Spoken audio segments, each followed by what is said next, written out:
During the Commander-in-Chief Forum last Wednesday, Donald Trump said if Russian President Vladimir Putin says great things about him, he'll say great things right back. And he proceeded to do exactly that, claiming Putin has demonstrated far better leadership of Russia than President Obama has here in America. Take a look.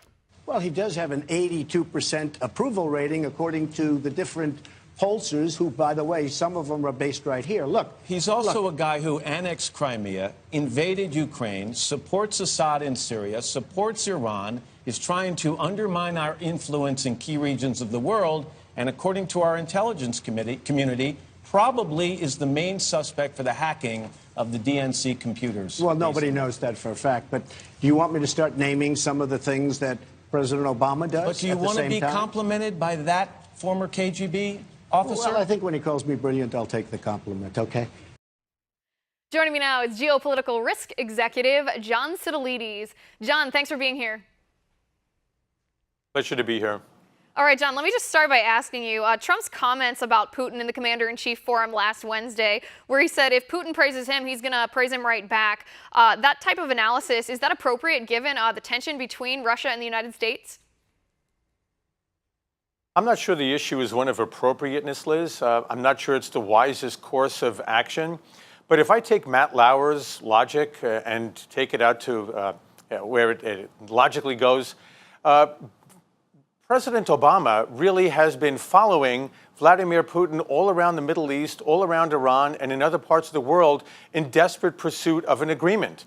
And in many ways, the criticisms that Matt Lauer leveled at Donald Trump might apply to the Obama administration, certainly to Secretary of State John Kerry, who has, at least in paper, come up with an agreement with Foreign Minister Lavrov that essentially gives the Russians everything they've wanted to achieve in Syria. And we've given it to them.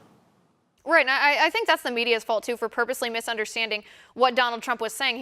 Donald Trump wasn't saying, to my understanding at least, that Putin was a good leader. He was saying that he demonstrated good leadership for Russia, for the goals that Russia has. And I don't think that anyone can really argue with that. But let me ask you this. This is pretty interesting. It's becoming relevant now because President Obama is opposing part of leasing of the Arctic for offshore drilling. This has been an agenda of Vladimir Putin's for quite some time. He's attempting to militarize the Arctic, if you will. Why is he doing that? It's a critical issue that you raised, Liz, and very opportune.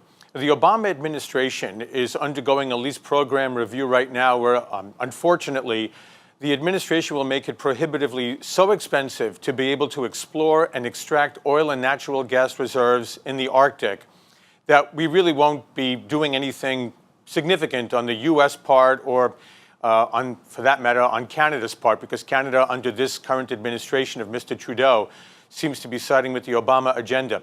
The Russians have undertaken a very deliberate strategy, Liz, of projecting power in the Arctic region, maybe one of the last frontier areas of the world. They are going to be projecting power to be able to dominate the Arctic for the foreseeable future, probably anywhere between the next 10 to 15 years, with a string of military bases. I believe it's about 18 right now that they are building or are upgrading, including 9 air bases in an area with undisputed claims to territory there. And we're going to see a number of search and rescue bases built there, environmental protection areas built there, so that the Russians are able to dominate in areas such as oil and natural gas extraction, fisheries, tourism, and global shipping lanes that will be connecting Asian markets to European markets with 1/3 less time than is currently the case elsewhere in the world. Right. So if you drill down here, I want to make sure I understand this. Are Putin's objectives in the Arctic, are they military? Are they monetary? Are they for the resources? What is his ultimate goal here? I think it's a combination of the areas that you raise, but he needs military power to be able to protect what he sees as Russia's interests in the Arctic.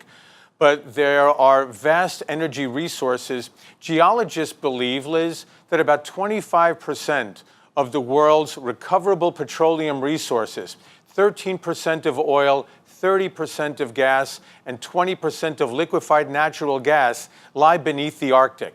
And if the Russians intend to maintain market share as a major energy exporting power, for years, perhaps several decades to come, they're going to be extracting that energy from beneath the Arctic. If they want to tap into the vast fisheries that are available as the waters are warming there and it becomes far more passable for ships, they've already begun to move in that direction. But they will need to assert military power and to project that to be able to protect their interests. And unfortunately, much of their military power is being unmatched by the United States or by NATO currently. Right, because President Obama is more interested in global warming. He's more interested in hypothetical climate theories than he is in national security. John, let me read you this quote from Russian military analyst Sergei Yushchenko. Forgive me if I'm mispronouncing his last name. But he proposes the idea that if we suppose, this is his quote, if we suppose that alongside the Coastal Defense Division, Russia deploys short-range ballistic missile systems, the U.S. F-22s may no longer have time to intercept the Russian bombers, while U.S. missile warning stations could unexpectedly go dark. So this is much more than just resources. This is much more than just monetary. This could impact the national security of the United States. That could very well be the case, Liz, and especially as the Russians are ramping up their research on what's known as a hypersonic missile that will be able to travel into outer space and land on an intercontinental target at a velocity far faster than the ICBMs, the intercontinental ballistic missiles, that the Russians, or the Americans for that matter, have today. And so combining that military research with a strengthening of Russia's positioning all along the Arctic region could in fact be a very serious national security problem for the United States, and therefore for the West and for all of our allies, because if we're not able to deter the Russians, then the security umbrella we provide to our allies falls apart, and then our allies will start to seek their own arrangements with countries such as Russia or other of America's adversaries. Right, this is all part of Putin's agenda right now to become an international superpower, the leading international superpower, and Obama's doing nothing to counter him and nothing to protect our nation from him. John, thank you so much for shedding light on this issue for us. Very interesting. I'll talk to you again soon. Our next tipping point with Phil Wegman is the continuing corruption at the IRS. Stick with us, that's straight ahead.